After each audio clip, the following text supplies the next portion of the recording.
Hello guys, so we are now in Bahamas at Crypto Bahamas conference organized by FTX and Salt, and we are here with Brad Garlinghouse, CEO of Ripple, global payment solution.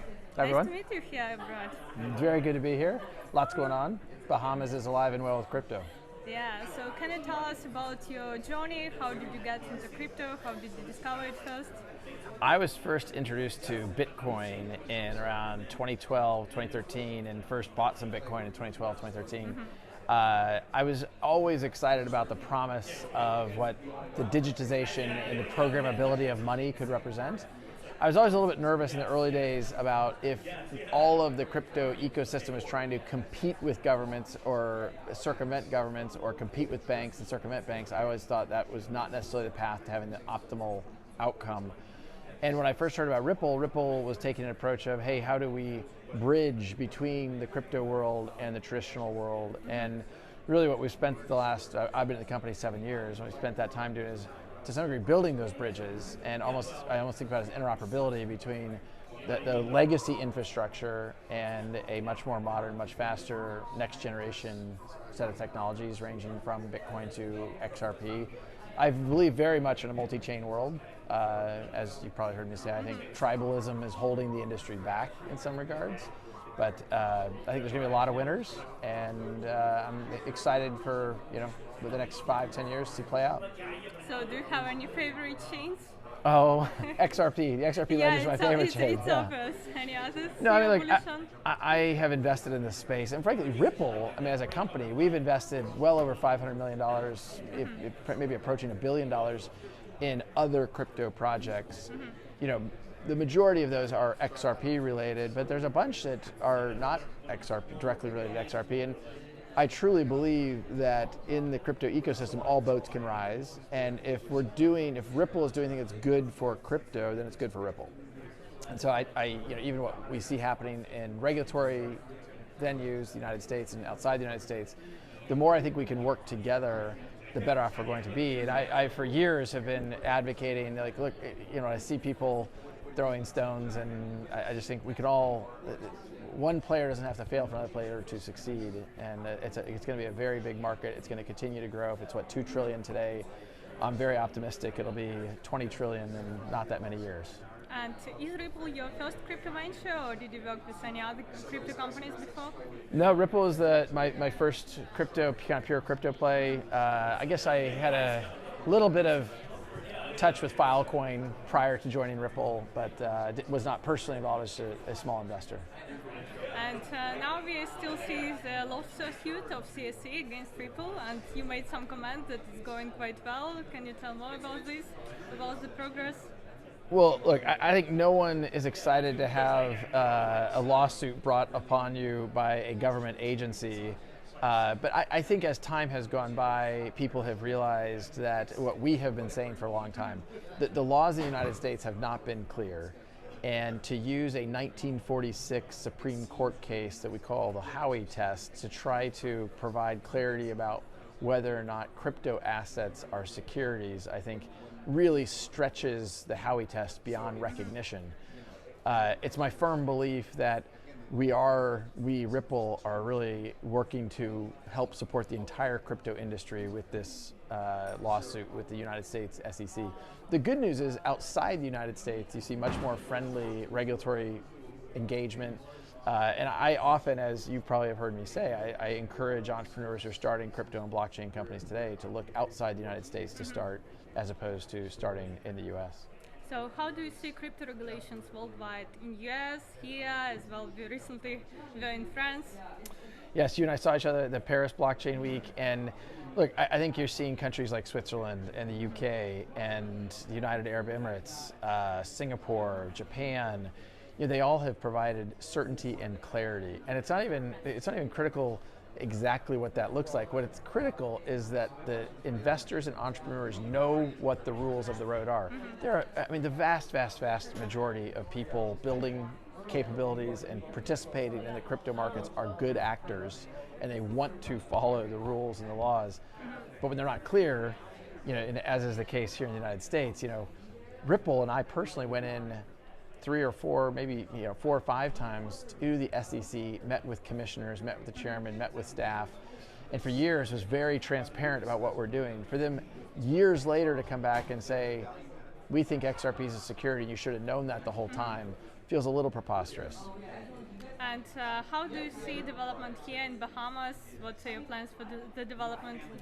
Well, I just arrived in the Bahamas, and this event hosted by FTX I think has been outstanding. The participation was very busy, very active, and I also really like the fact that it's very multi-chain, a lot of exciting stuff going on across different technology platforms, so I feel like it's been really good. I don't know personally what's going on that much in development based here in the Bahamas. Obviously I think FTX is based here, but I'm not as close to what other projects are going on here in the Bahamas. So do you plan to partner with some banks here so that they start using Ripple? Well, we had an existing customer come by our table earlier today. It's really enjoying working with us and just complimenting how simple the technology is, how quickly they've been able to ramp, and how it's helped them scale their business more quickly. So it's always good to hear from happy customers. Yeah. And as well, some countries plan to launch their central bank digital currencies. China already has a successful launch of digital yuan. So how do you see the existence of both cryptocurrency and central bank digital currencies? Well, typically, the way Ripple looks at this is Ripple's really trying to solve that cross-border payments problem. Central bank digital currencies are domestic by nature. They're issued by a central bank or potentially issued by a central bank. So they're not really solving cross-border problems, they're solving domestic solutions more often than not. So look, I think that what we're seeing happen with stablecoins, we're seeing happening with central bank issued digital assets, I think is exciting. I'm not exactly clear how it's all going to play out. You're seeing countries experiment and test. Ripple has partnered with several central banks around the world. Some we've announced, some we haven't yet announced, that they're issuing and testing using the XRP ledger to issue their digital assets on the XRP ledger as a token. So we're excited to be working with them. And look, at our core, Ripple's really good at working with enterprise customers. A government is just a big enterprise customer. We know how to sell to. That's an interesting notion. I mean, in some ways, it's just a really big enterprise customer, and we're pretty good at that now because we've had a lot of experience with it and worked with some of the largest banks in the world, as well as a lot of the smaller payment companies that have grown very quickly using our technology. It's helped them grow more quickly. And what are your thoughts on stablecoins? I put stablecoins in the same category. I mean, look, here in the U.S., stablecoins face some of the same problems that the crypto industry at large faces, where you have a very aggressive Securities and Exchange Commission making statements about are those securities, and I think you're seeing uncertainty around how that will play out. But look, I think, as I've said, it's a multi-chain world. I think there will not be one solution to rule them all, and I think there'll be solutions that cooperate with each other and integrate with each other in ways that help both projects. And in your opinion, what is needed for the mass adoption of crypto? Well, look, I mean, it's an interesting question because I'd start by saying I think over 50 million people in the United States are already have crypto exposure one way or another, and so that's kind of mass adoption. That's a lot of people. Now, do I think that is, I think a lot more people will be participating in the crypto markets in 5 more years. So I think things like NFTs have opened up exposure to new customer segments. I also think a lot of this will be in non-G20 markets where you don't have strong currencies like the dollar or euro or yen or pound. And if you are, I'll pick on the Zimbabwe dollar, this is a currency that the central government has kind of lost control of a couple of times in history, and I think you may see that digital assets enter consumer use cases more prevalently or more actively in markets where you don't have strong domestic currency. And what are your thoughts about DeFi, and does Ripple do something in that space? I was asked on stage in Puerto Rico about DeFi, and I think my response was confused. I would maybe expand that to just say I'm excited and confused. there's no doubt in my mind that decentralized finance applications, there's some very compelling ones. To some degree, DeFi means different things to different people. The only thing I would caution against, sometimes people talk about DeFi in a way that there are some certain foundational regulatory frameworks that matter globally. And it doesn't matter for the United States or in Europe and Asia. Government regulators care about something called KYC, know your customer.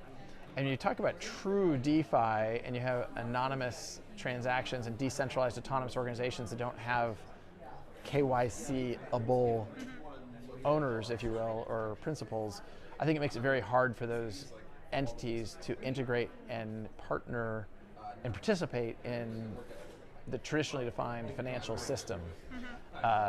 So I think it's to be determined how that all plays out. But now we see as well big DeFi players launching somehow DeFi for institutionals with this KYC and whitelist. We shall see how it plays out. Yeah, and can you share something about your portfolio? What other coins except Ripple, XRP do you have? I keep that to myself mostly. I mean, I am involved in kind of index of various other leading cryptos, but I don't do it, even in the stock market. I don't do a lot of individual stock picks for the same reason. But, so, do you still invest into stocks, or are you all into crypto? I would say about 90% of my personal net worth is in crypto. Yeah, that's cool. Yeah. And can you share some plans for the development of Ripple? Any Sure. exciting partnerships? Sure. Maybe if you don't mind, last question, I'll touch on this and then we'll wrap up. But look, I think for Ripple, one of the things I have talked about a little bit publicly is that I was exposed, very fortunately, to Amazon in the very earliest days. I met Jeff Bezos in 1996. And at the time it was called Amazon Books, and Amazon was a bookseller, and they competed just with books.